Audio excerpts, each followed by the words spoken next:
Time for us once again to have another in a occasional series we've been doing here on your hometown station.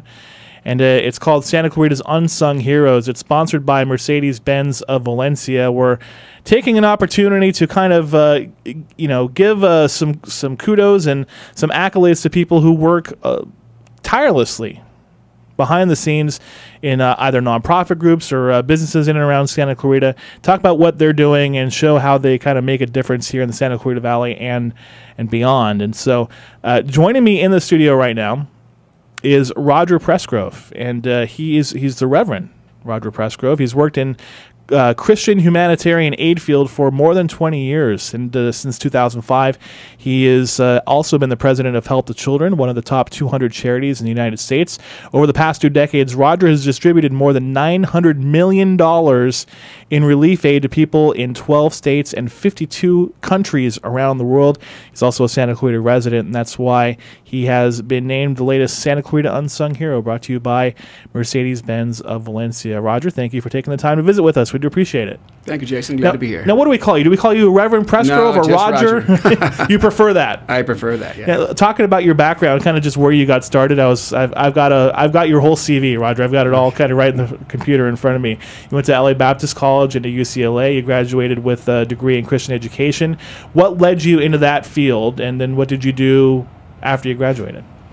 What led me to the field was I really kind of wanted to be involved with some form of ministry. Didn't know exactly what, but that's what I thought I would do, is some form of ministry. Then I had a few little setbacks on the political aspects of the church, so I decided to go into the private sector. And speaking of that, you worked for many years with General Motors. Yeah, Talk to me about what your time was there and what you did. I was there 15 years. Okay. I was in quality control, loved what I did, made real good money. I had a good time, but felt that there was something that I can do to help people, and I wasn't doing it.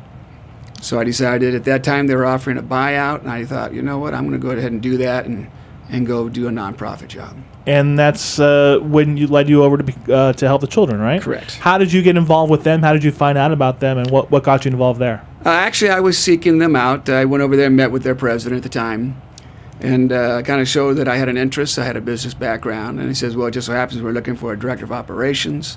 Why don't you come on board, learn, see what we do, how to run the nonprofit, and did that for 7 years. And tell us kind of, for those who are, I know a lot of people on who are listening to the radio station have probably heard of Help the Children, but they don't necessarily know beyond, obviously, it's in the title, helping children, but they don't know exactly what you guys do. And, we mentioned in the intro, you guys have gone to kids in 12 states and 52 countries. We know things are, rough out there here and abroad, but talk about some of the needs that Help the Children fulfills, particularly in our backyard in America. What do you guys do?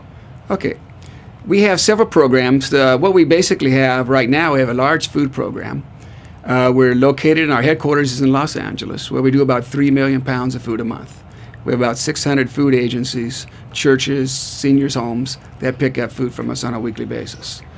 And of course, we started one out here in Santa Clarita as well in 2002. We also respond to national disasters. Whenever there's a disaster, that's what these 12 states are, whether it be by flood, fires, earthquakes.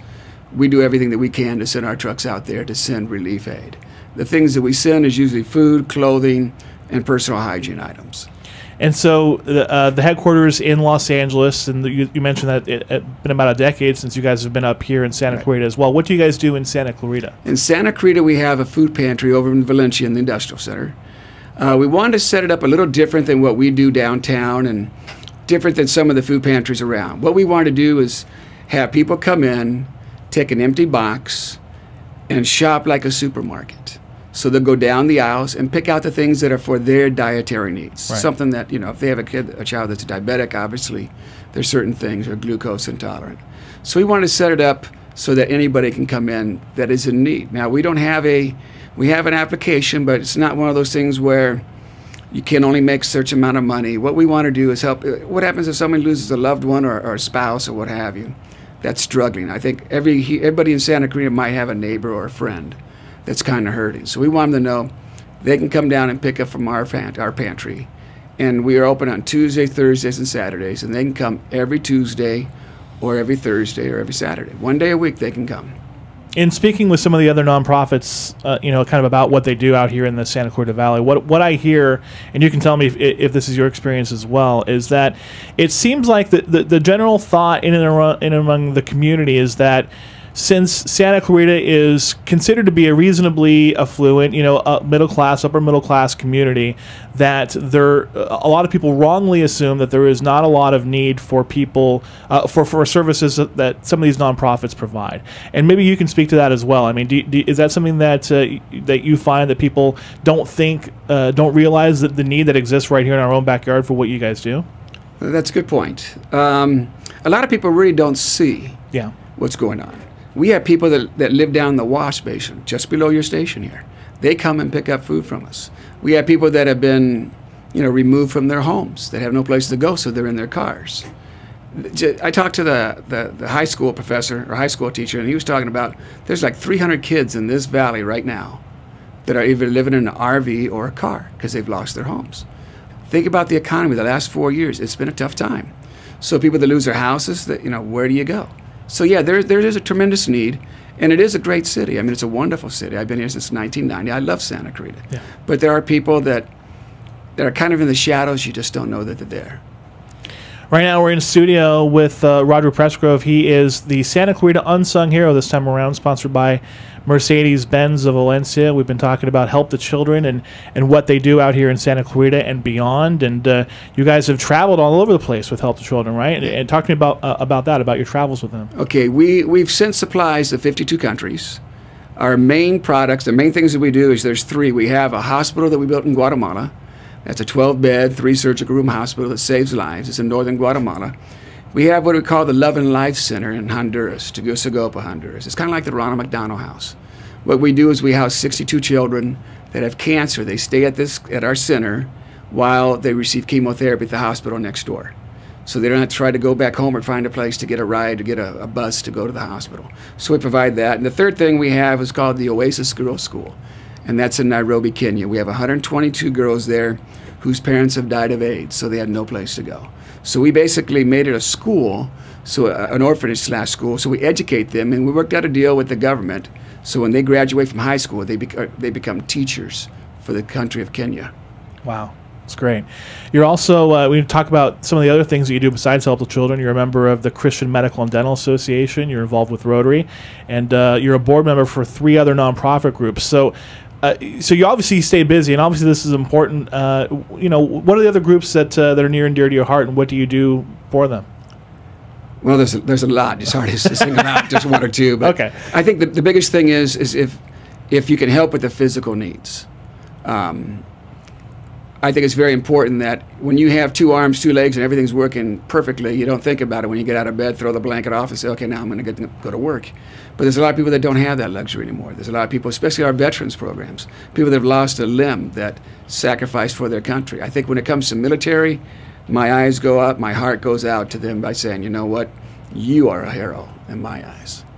You have a local office up here in Santa Clarita, Help the Children does. How can people find out more about what you do and maybe get involved? What would the best way to start that process be for them? Perfectly. We're always looking for volunteers.